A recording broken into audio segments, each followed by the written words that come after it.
Welcome to the Talent Optimization Podcast, the go-to podcast for CEOs and HR professionals wanting to bridge the gap between the strategy and tactical implementation of talent optimization within their organizations. Through interviews, predictive index, and personal experience, your host, Tracy Shirk, helps you discover the facets of talent optimization from both a CEO and HR perspective to truly create the dream team for your organization. Are you ready? Let's get started. Welcome to the Talent Optimization Podcast. My name is Tracy Shirk, and today we're talking about HR self-care. You know, we love this topic. Every year we come back to it, and we are seeing turnover in HR, the highest of any position out there right now at 14.3%, where the average turnover rate is 10%. So HR folks, you know, what are those self-care routines that you do every day that you absolutely love, right? There's several of them. And so we're going to chat a little bit today about some of the self-care that we do, some of the self-care that we see HR folks in our network doing, and, you know, ways that we can really support each other as an HR community. As HR for HR, we want to ensure that you have everything that you need to be successful. And I do not love reading stats like the one that I read from a recent Culture Amp article that said only 43% of HR professionals feel that their stress levels are manageable. Yikes. Okay, folks, how are we going to manage those stress levels? So there's a couple things. One of them that we love to look at is, do you have the internal support that you need to be successful? And part of having that internal support is knowing what winning looks like, right? So, you know, one of the best pieces of self-care is, what does winning look like? How do we set up our day so that we know when we can turn work off, right? Because guess what? Only 34% of respondents can switch off from work to make time for rest. And that also came from that Culture Amp survey. So with that being said, when we know what winning looks like, we can set up our day to be working during the workday and not 24/7, because that gives us that time to read a book, to take a walk, to have dinner with our family, friends, kids, whatever those things are. So when we also look at internal supports, there's a couple other internal supports I really want you to think about. What boundaries do you have with your team, with your leadership team, and with your staff? Is your door open 24/7 when you're at work? Or are there certain times that staff can pop in and ask a question? Is there other ways to get some of those questions asked so you can have some focused time to get some of that key work done so you don't feel like you have to be on all of the time? So some other ways for internal support is really working with your team to know what your role is and what the roles of others are. So folks are going to the right people for those right questions. So those are some of those key ways to ensure that you've got the processes and the procedures in place to really support you doing your best work. And we will be talking about processes and procedures and HR self-care later on this month as we talk about when we have those things in place. It makes the job so much easier. And it's one of the best ways to care for ourselves and others is to have clarity and communication, strong boundaries in the processes and procedures. So we're not doing things 700 different ways, 700 different times throughout the course of the month. The next one is an external support. So one of the external supports that we love is coaching for HR professionals. And so a recent Forbes article talked about how every HR person needs a coach.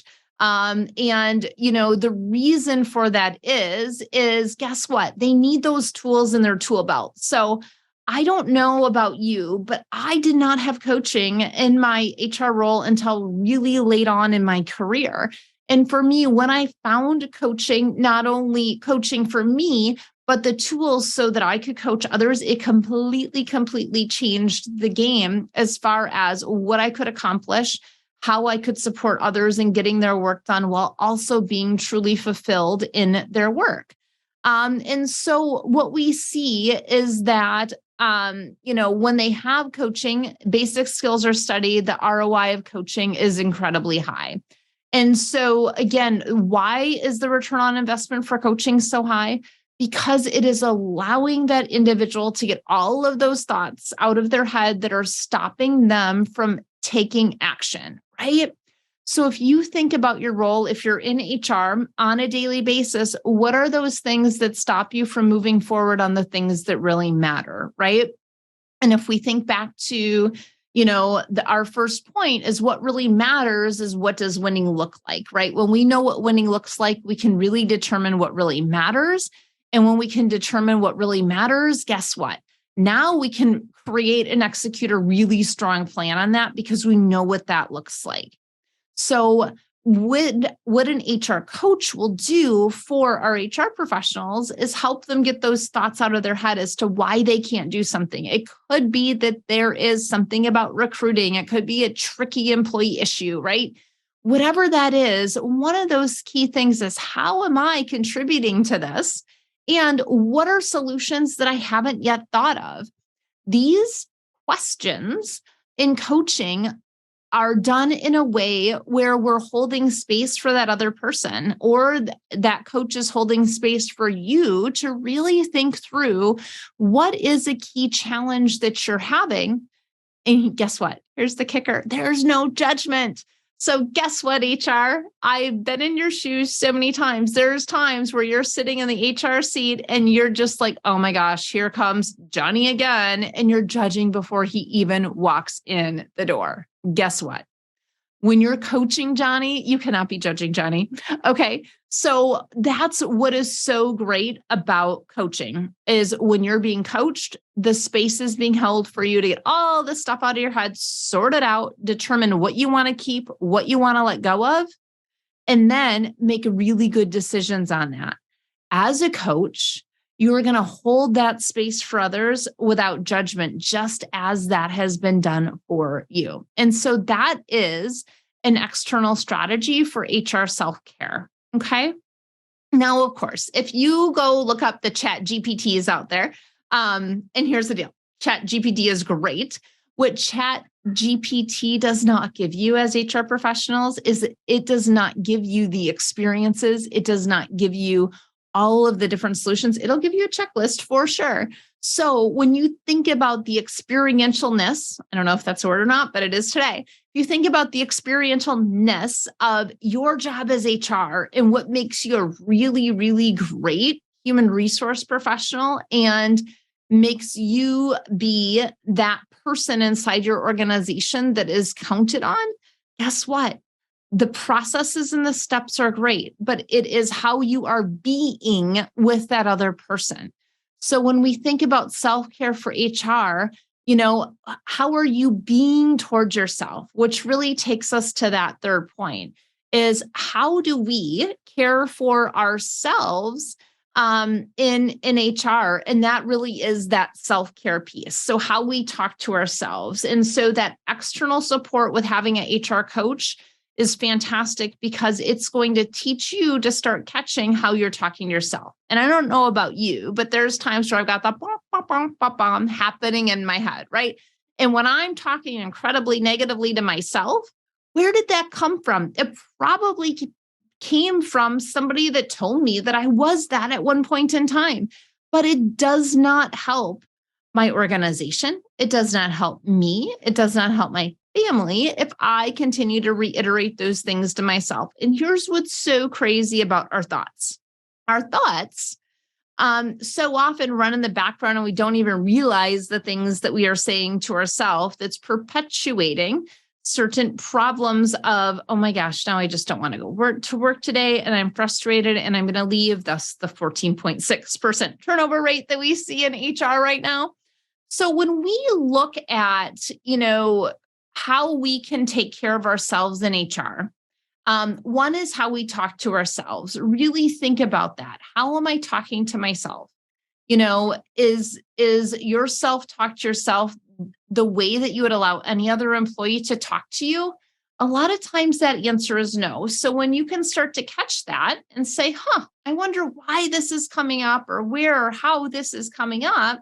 And what is it that I do want to say to myself? So, for example, it may be, man, this report is taking me forever. I'm just lazy and slow. Well, are you really lazy and slow, or were you just interrupted 15 times in the last 2 hours, which pulled your concentration away from what you were actually doing? So when we can reframe that to say, hey, I've got this report that's due. Man, I was interrupted 15 times in the last 2 hours. That makes getting this work done really hard. How can I solve this problem? Well, I can create a boundary around, I'm going to protect a 2 hour block when I know that I need to have some work time. That's great, right? Another thing that we can do for ourselves is we can, ensure that we're parroting back, hey, here's what winning looks like. So these are the most important things to me to get done that is going to make my job successful. When we do that, what that does and what that allows is others to support us in that, so that when we say, hey, I need 2 hour blocks that are uninterrupted, that's a boundary that we are creating.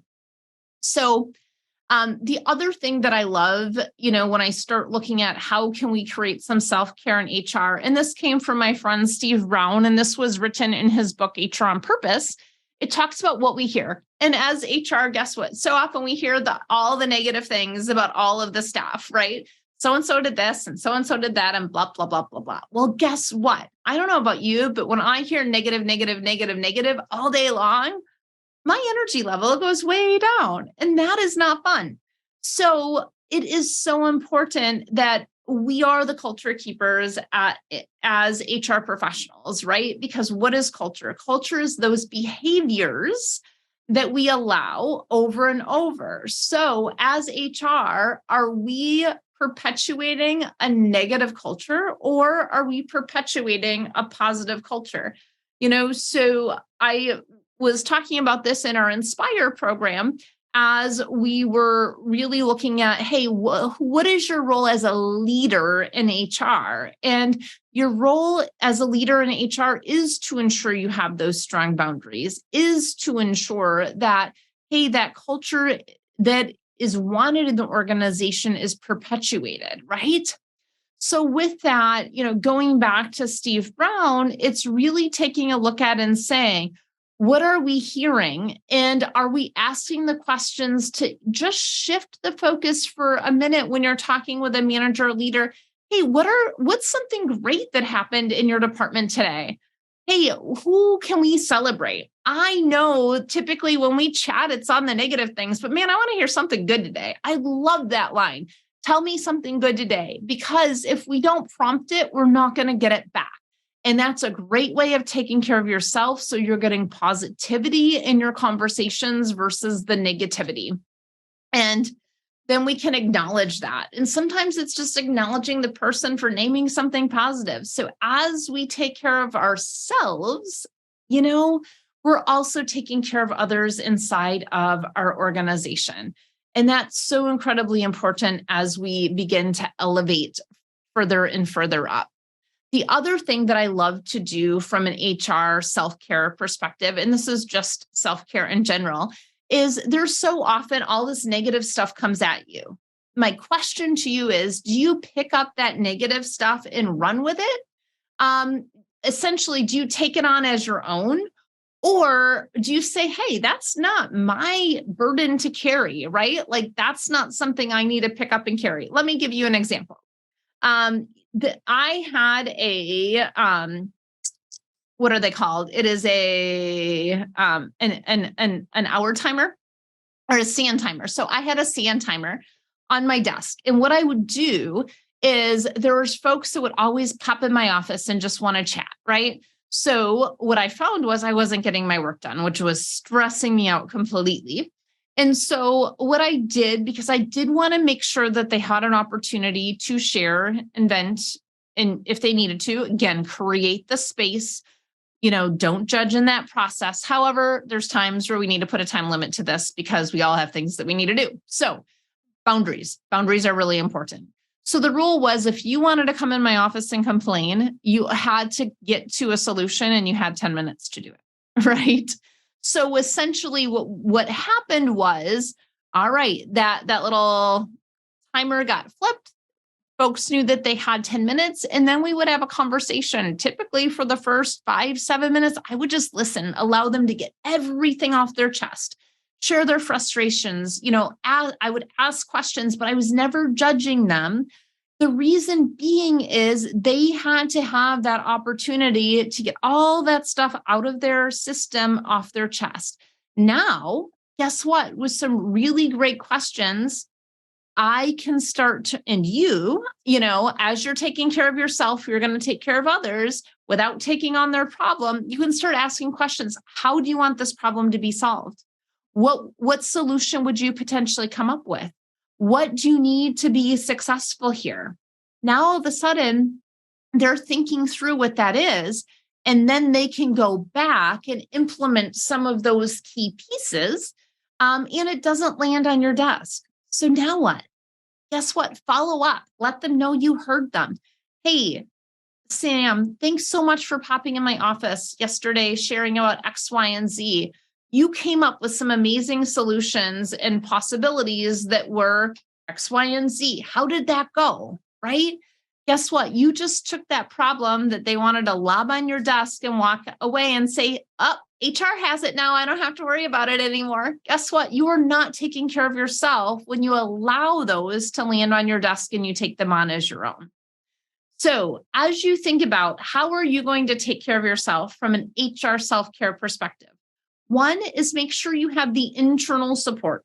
So do you know what winning looks like?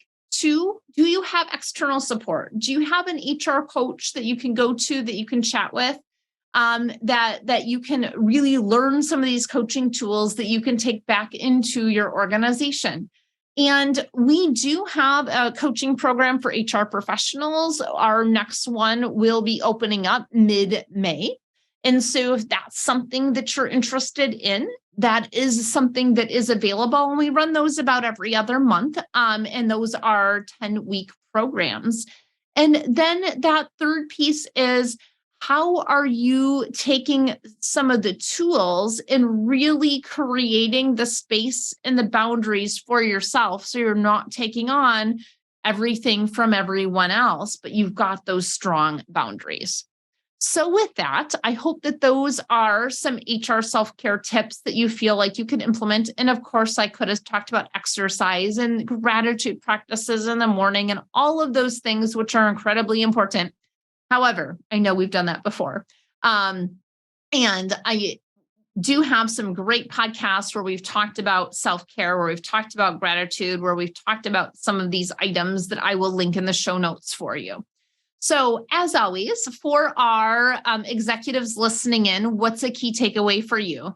And that is to support your HR team in providing them with the tools that they need to be successful. So some of those are process tools, like a great HRIS system, so they're not trying to manage things manually.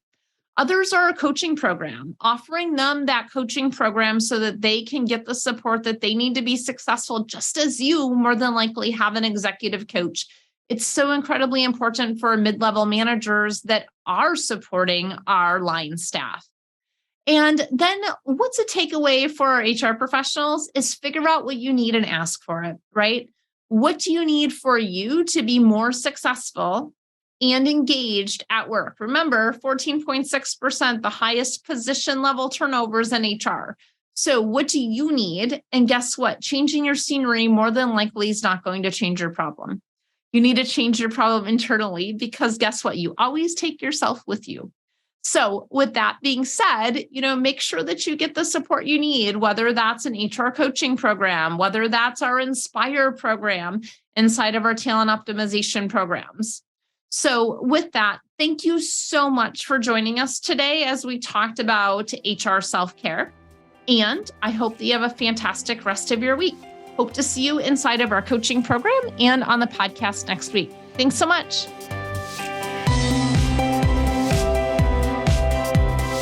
Thank you for joining us on this episode of the Talent Optimization Podcast. You'll find more tools and resources for CEOs and HR professionals looking to bridge the strategies versus implementation gap of talent optimization at elevatedtalentconsulting.com. We've also created a free, valuable resource for you to begin bridging the gap called the Talent Optimization Foundation Membership Program. You can access it for free at elevatedtalentconsulting.com/foundation. Be sure to tune in next week for another episode to learn more about talent optimization and creating a dream team for your organization.